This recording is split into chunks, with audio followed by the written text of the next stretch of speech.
candid conversations around this very difficult topic to discuss. I had prepared a presentation, but I think I'll speak what resonated for me today. We talked a lot about parenting. We talked a lot about our responsibility as a parent. When I became a parent to my firstborn girl, that's when I started thinking about how gender-based violence had impacted my life and what I could do better to protect her. That's when my journey of advocating for girls and women started. Actually, like you said, we don't advocate for ourselves. It's the loved ones that we care for that we advocate for. That's when when I started thinking about it, and my personal and professional life has kind of woven that path for me to advocate for girls and women. And then when my son was born, about 5 years later, I was already in Canada at that time. Then I said to myself, this is call to action for me, because in our community, I think I'll talk about calling out some of the pervasiveness of gender-based violence in our community, in our culture, in South Asian culture. It is so pervasive. For centuries, gender-based violence has impacted women more than men, of course. And globally also, I just want to go back to the context of gender-based violence. I know we are talking about digital violence today, which is clear and present danger for girls and women. But I think gender-based violence impacts 1 in 3 women all around the world, globally. It's a pandemic.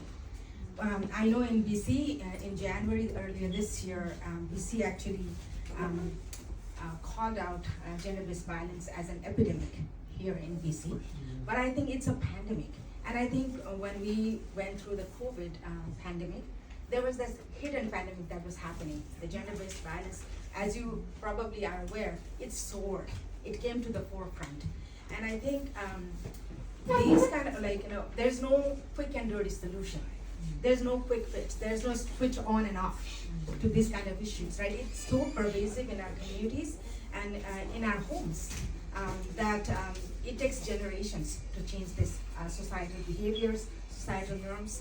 And then I think it's really important for us to really reflect on some of our own behaviors.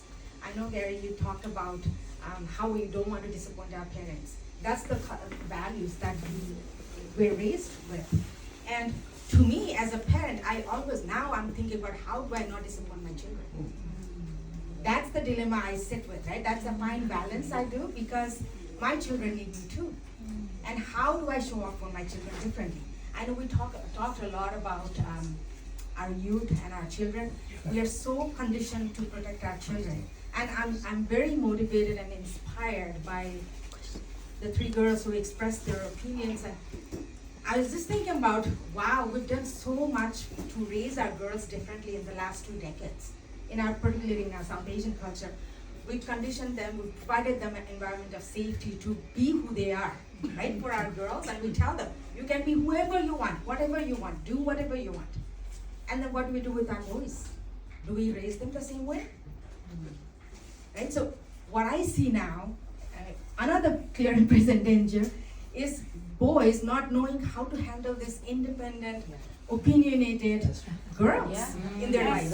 Not only their girlfriends or their partners, but their moms, their sisters. They don't know how to deal with that.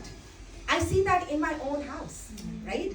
So I am calling out to my community, as community leaders, as parents, as brothers, as sisters, in our community, how do we show up differently?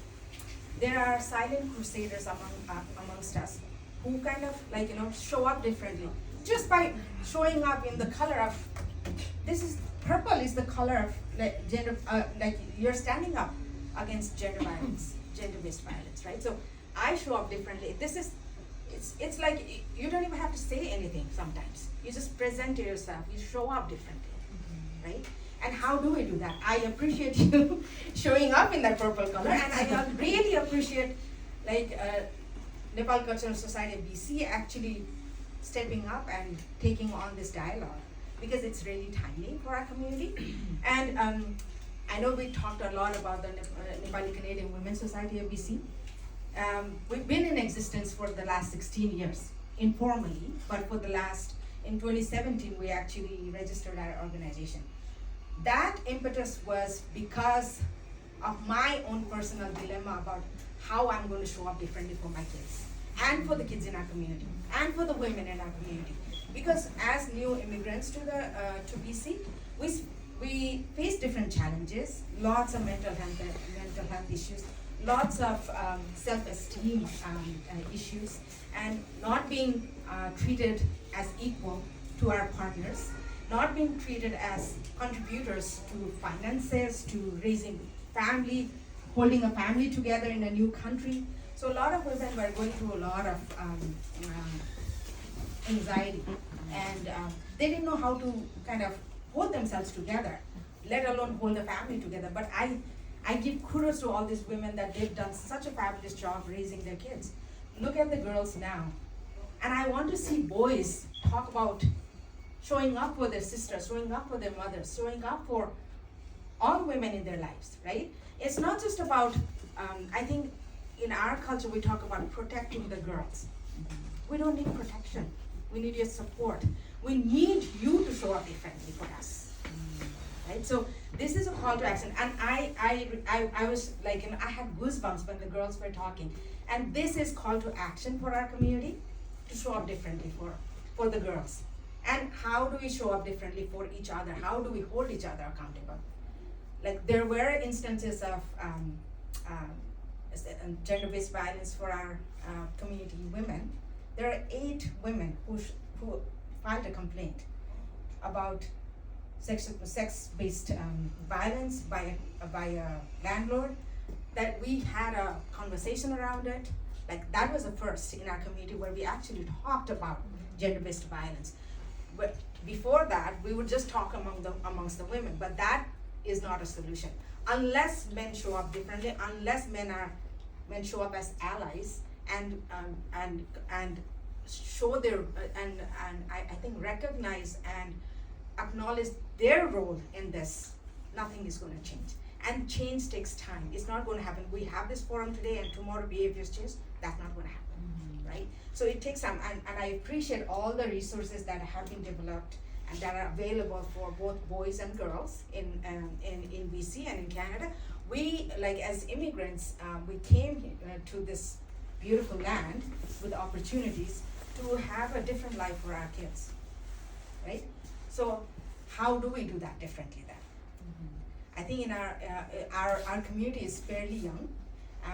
We have come a long way in growing from toddler stage to a teenager, and I think we are at that adolescent to adult phase of where we are as a community. But I think it's a long way to go. But this is, I think, a pivotal moment for our community where actually men have stood up for women, and I really acknowledge that. I appreciate that, and I think we can only make change together. And with the resources and with all the technologies and tools that are available for us and the legal system, I think there's lots of work to be done. But I think this is a journey that we are starting on, and hopefully we don't have to face, our young girls don't have to face the gender-based violence that all of us have. And I'm like, I speak for all of us. I speak for my own self.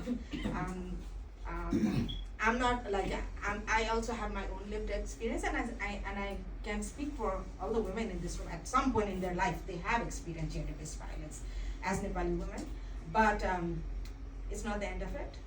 It's going to happen in the future, but how can we resist that? How can we set up our own boundaries? How can we say, this is not acceptable? And I'll just pause at that. Like I said, I had a presentation, but I think that's not relevant. Kudos to these young girls. Now, this is for me personally. It's a call to action for me to reactivate myself in the community, because I've been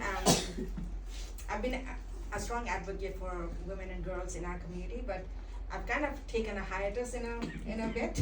But I'm glad to say that I was the manager at a women's center for over 13 years, where I support Maxine Red Community Health Center. I'm sure you've heard of that. And where I've learned so much from the women who have had their lived experience, and seeing that the issue is not pertaining to developing countries or where we come from, different cultural barriers, but women all over the world experience that, right? So how do we come together to support each other, to not only support each other, but to stand up for each other, right? With a united voice. So, and I think Nepal Cultural Society and also Nepali Women's Society of BC actually is here to support that, and hopefully will make a difference as we've been going on for many years. But now it's time to kind of recruit some of our passionate young leaders as well into our united voice. So thank you for being here, and thank you for your leadership. Thank you so much, everybody.